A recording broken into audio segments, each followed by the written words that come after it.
Hello guys, welcome back to our channel. ఇంటి దగ్గర ఏమీ లేవని వంటగదిలోకి వెళ్ళా. వంటగదిలో కూడా ఏం లేవని శనగపలకలు ఉండే శనగపలకలు వేపుకున్నా.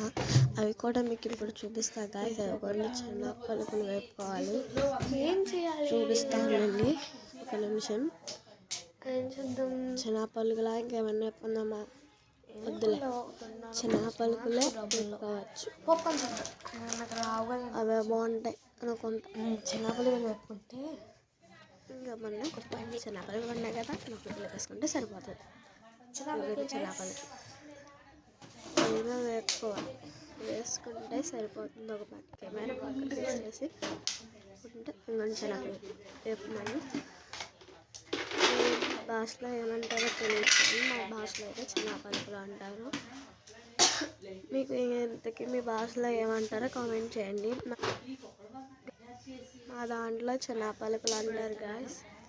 ఇప్పుడు కొన్ని ప్రాసెస్ ఇప్పుడే స్పూన్తో కలిపి అవి బ్లాక్గా అంటే మరీ అంత బ్లాక్గా కాదు, కొంచెం బ్లాక్గా వచ్చేలా కలుపుకుంటే సరిపోతుంది గాయస్. లోపల లైట్ వేసాను, చాలా చీకటి ఉంది.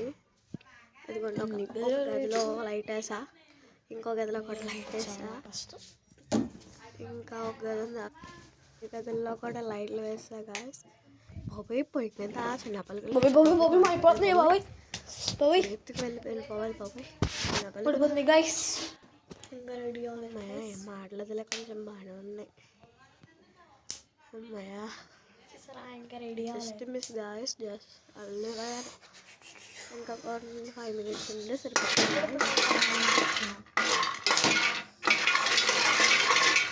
గాయస్. మీకు కూడా కొంచెం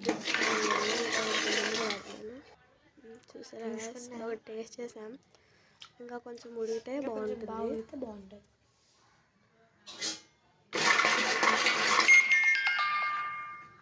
కొన్ని మాడిపోయా తెలుసా గాయస్. చాలా బాగుంది గాయస్. మీరు ఎప్పుడైనా మా హోమ్ టూర్ నా బ్యాక్ టూర్ చాలా టూర్స్ అలాంటివి చాలా గురించి హోమ్ టూర్, బ్యాక్ టూర్ మీరు ఇలాగే నేను సపోర్ట్ చేస్తూ ఇంకా కొద్దిగా ముందుకు తీసుకొస్తాయి. నేను మీకు మంచి మంచి వ్లాగ్స్ ఇస్తాను గాయస్, వ్లాగ్స్ పెడతాను. సారీ, చాలా కొన్ని మా డాడీ కొంచెం కొన్ని ఉంటే నేను మా మమ్మీ తిన్నాం. మా ఫ్యామిలీ కూడా అందరినీ మీకు పరిచయం చేస్తాను. Bye guys. Okay bye.